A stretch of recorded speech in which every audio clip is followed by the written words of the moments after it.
Lotu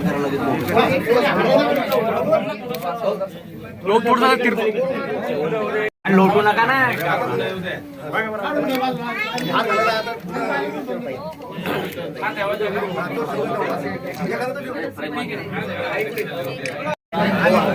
camera मध्ये घ्या वरती घ्या.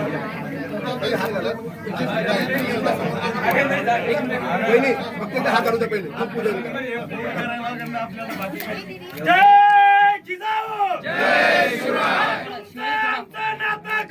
जय जिजाऊ जय शिवराय. राजमाता जय हो.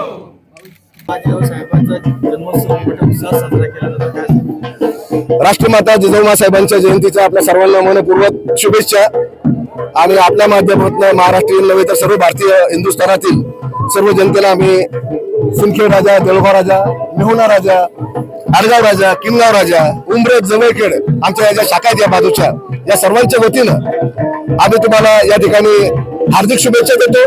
आणि खऱ्या अर्थानं ज्या मातेनं छत्रपती शिवराय घडविले, छत्रपती शिवरायांनी आपलं स्वराज्य निर्माण केलं आणि ती पुण्याची पहाड उपटून अंधश्रद्धेला मागे टाकून जिजाऊ साहेबांनी एक मोठ्या स्वराज्याची निर्मिती शिवरायांच्या हातून निर्माण केली.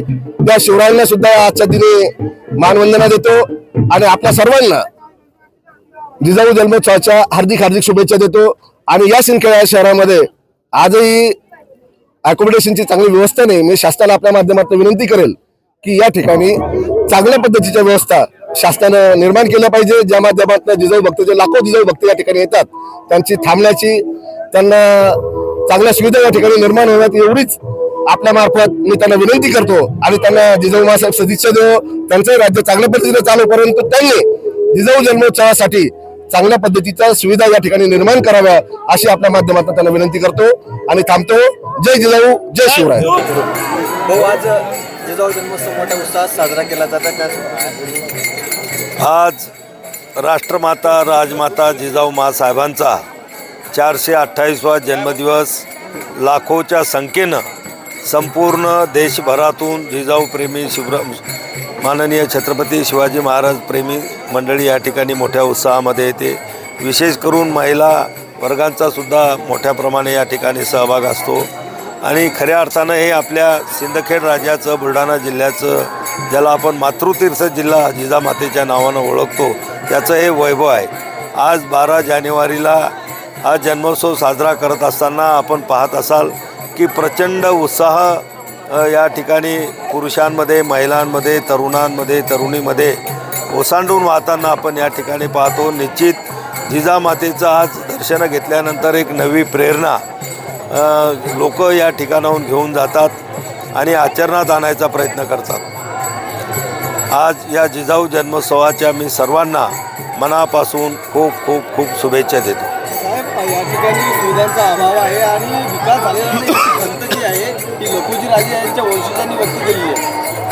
हे बघा, महाराष्ट्र सरकारनं सिंदखेड राजा विकास आराखडा मागच्या काळामध्ये जाहीर केलेला आहे आणि ही कामं वेगवेगळ्या विभागाकडे दिलेली आहेत. आपण पाहतो इथलच्या बऱ्याचशा वास्तू ह्या केंद्र सरकारच्या पुरातत्व विभागाच्या अधिपत्याखाली येतात. काही वास्तू राज्य सरकारच्या पुरातत्व विभागाच्या अधिपत्याखाली येतात. काही सार्वजनिक बांधकाम असेल, काही नगरपालिका सिंदखेड राजाच्या अंतर्गत कामं केली जातात. आणि आज आपण या ठिकाणी दरवर्षी आपण या ठिकाणी येतो. दरवर्षी कुठलं ना कुठलं नवीन कामं या पूर्ण झालेलं आपण या ठिकाणी पाहतो. निश्चित या विकास आराखड्याला थोडा पूर्ण व्हायला उशीर लागत आहे. त्याचं कारण की पुरातत्व विभागाची जी कामं असतात ही अतिशय बारकाईनं त्या केल्या जातात. ज्या पुरातन वास्तू आहेत त्याचं सामरस्य ठेवत त्या सर्व कामं त्यांना करावे लागतात आणि हे करत असताना काही अडचणी येतात. त्यामुळं थोडा उशीर ती कामं पूर्ण व्हायला लागतो. पण लवकरात लवकर केंद्र आणि राज्य सरकारच्या माध्यमातून हा विकास आराखडा पूर्ण करून घेण्यासाठी आम्ही प्रयत्नशील होतो आणि राहू. लवकरात लवकर पूर्ण करून घेण्याचा आमचा प्रयत्न आहे.